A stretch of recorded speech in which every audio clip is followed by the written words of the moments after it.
My name is Darius Culpepper, and I will be conducting today's interview. I am interviewing Julian Mason Davis Jr. on August the 6th, 2012. We're located at... Well, you're in my office. You're in a corner office on the 5th floor of the building known as the Crescent Building. It houses the law firm, of which I'm a senior partner. The name of the law firm is Sirote, S-I-R-O-T-E, and Permutt, P-E-R-M-U-T-T. Okay. Thank you. Mr. Davis, when were you born and where were you? I was born July 30th, 1935. That's before any of you were even thought of.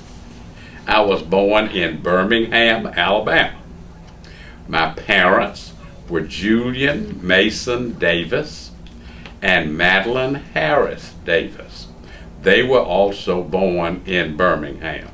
My grandparents on the Harris side are Charles Morgan Harris and his wife Mattie Bell Saffold. They came to Birmingham from Montgomery in the middle 1890s. And on my father's side, the paternal side, the name of my grandfather was William Calhoun Davis. His wife's name was Mattie Jackson Davis.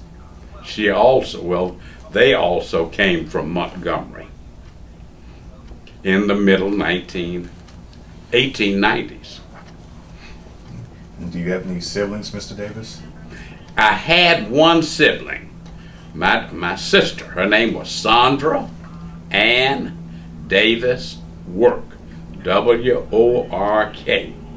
She died 7 years ago, and she has 5 children. Okay, thank you, Mr. Davis. So you mentioned both of your grandparents were from Montgomery, so what brought your family to Birmingham? Well, in the 1890s, Birmingham was a bustling town. It was a booming town. The name Birmingham, the Magic City, was started in the 1890s. Birmingham was founded in 1871, and it was founded by some bankers and entrepreneurs that lived in Montgomery. They wanted to come to Birmingham because they had been dealing with engineers who decided that the place where 2 sets of railroads, the North and South Railroad, which became the L&N, the Louisville and Nashville Railroad, and the Southern Railroad that ran east and west and also up to the northeast, crossed. And they decided that a place where those 2 railroads crossed at the junction should be downtown Birmingham. You can see the roads today. You can go right down on First Avenue, Morris Avenue, and you can see an old train station. Well, it's not an old train, it's maybe 25 years old.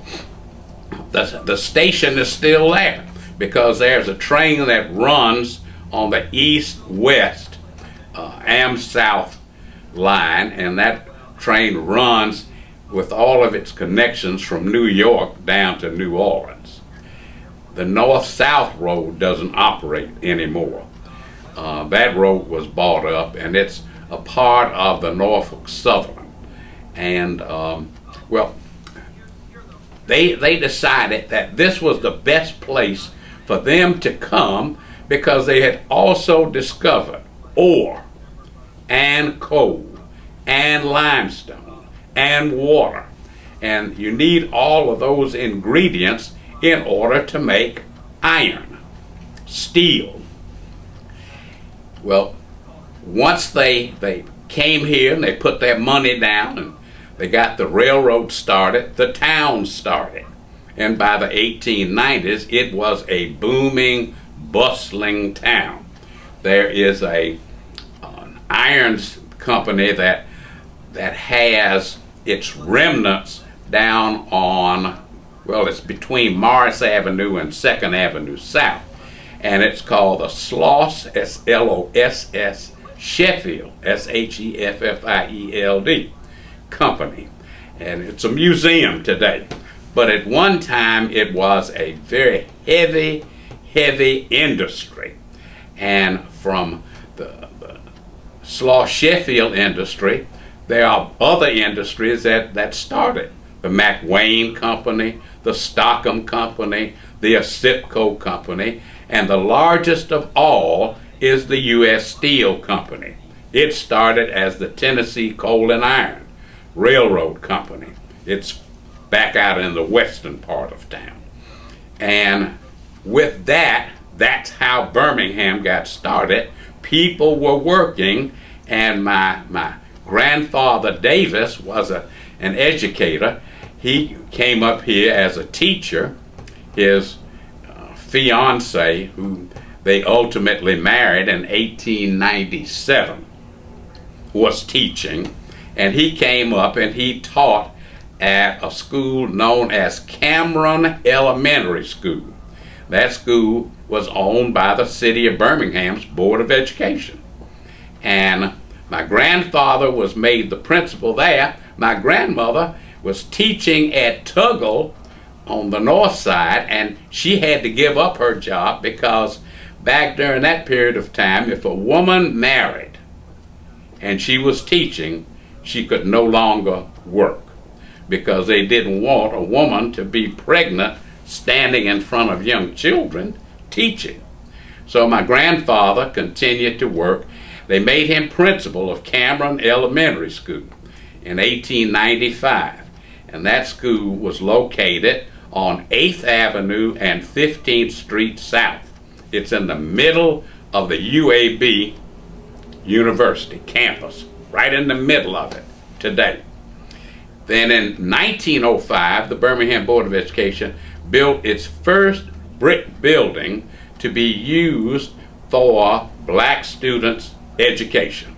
My grandfather was made the principal of that school. So you can see why the Davis part of my family came here from Montgomery. And the Harris part of the family came because my grandfather had been raised by his sister.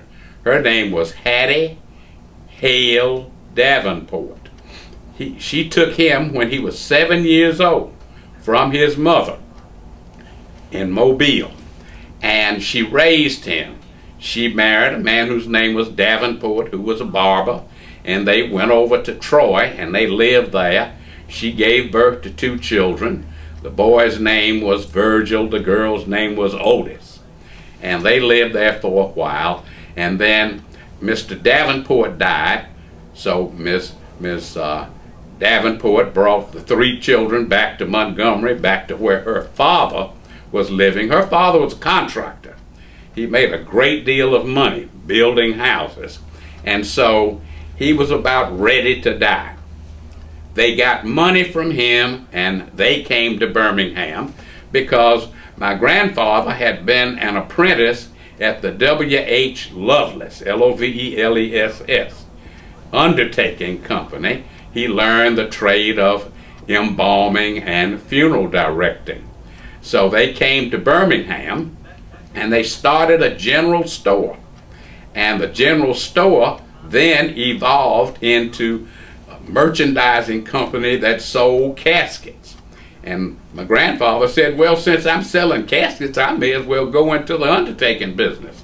So he started Charles M. Harris and Sons Undertaking Company in September of 1899. And that business is still operating today. The 4th generation. My nephew is operating the company, and it's located on Martin Luther King Drive, directly across the street from Elmwood Cemetery. So you can see how everything that he thought about has come true. So that's how my folks got here. Okay, thank you. Did they have any connections, or did you have any connections to the 4th Avenue district downtown? Davenport and Harris Funeral Home at one time was located on 4th Avenue. It started off on 24th Street North, and then it moved around to 18th Street and 3rd Avenue North. Then it moved from there to 4th Avenue and between 17th and 18th Street. The business has moved twice, or 3 times since that time. It moved from 4th Avenue around to 7th Avenue between 14th and 15th Street. Then it moved further down 7th Avenue between 11th and 12th Street. And then in 1978, my uncle, who was the president of the company, decided he'd build another building, and that's on Martin Luther King Drive, right across the street from Elmwood Cemetery. And that business is still operating at that location. When I first began the practice of law, I had offices in the Masonic Temple building. The Masonic Temple building is located on the corner of 4th Avenue and 17th Street. And I practiced in that building until I came here. I started there in 1960. And I came here to Cerroti and Permut as a guy who had merged his firm in with the Cerroti firm. And so I came here in 1984.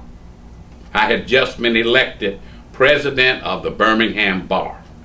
And General Friend, who was one of the 4 founders of this law firm, called me and he said, "There's no way in the world you can practice law over there by yourself and be the president of the Birmingham Bar."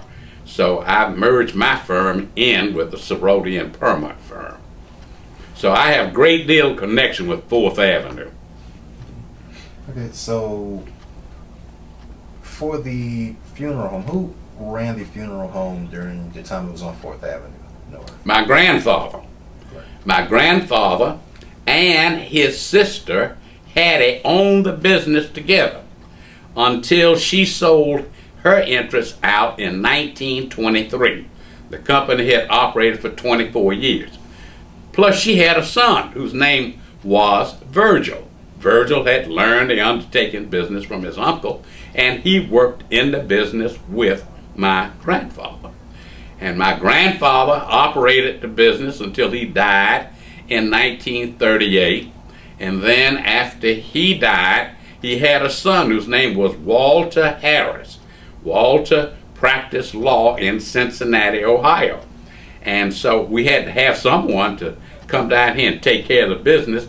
He used to come down on the train, on the L&N train, on Friday evenings every other week, and he'd ride the train overnight, get off the next morning, and then he'd come and operate the funeral home.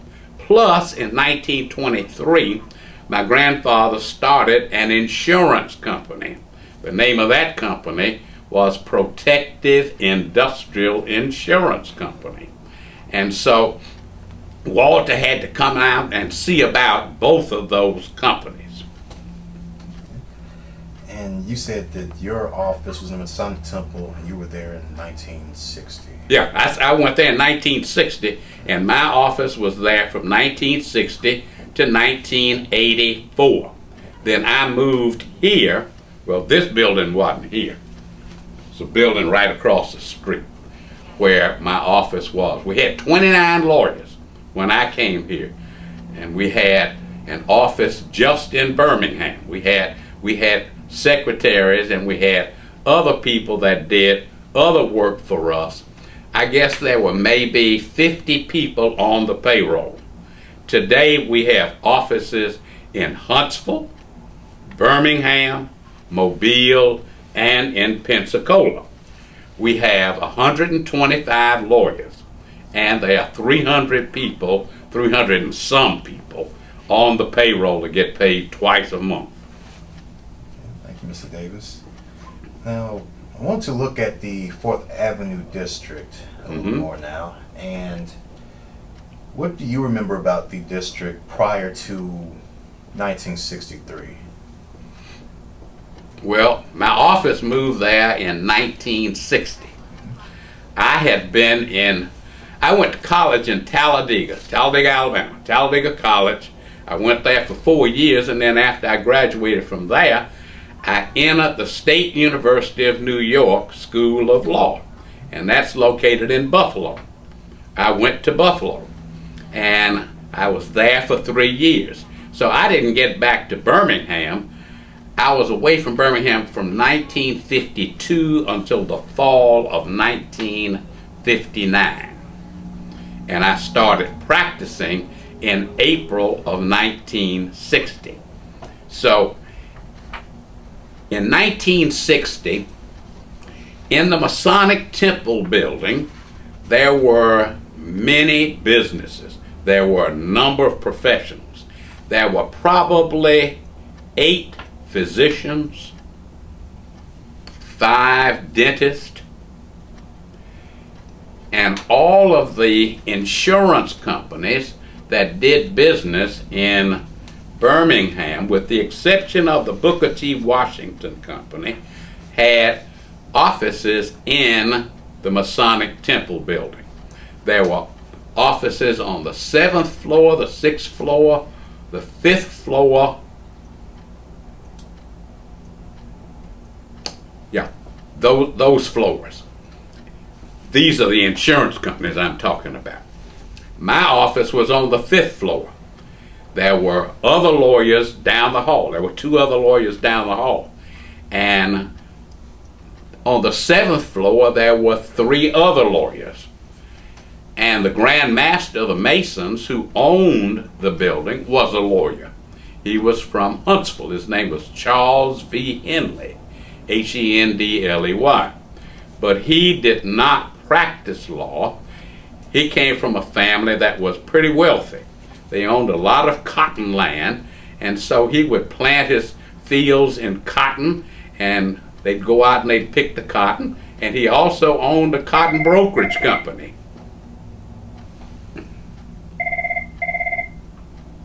Excuse me just a minute. This is my wife. Hello?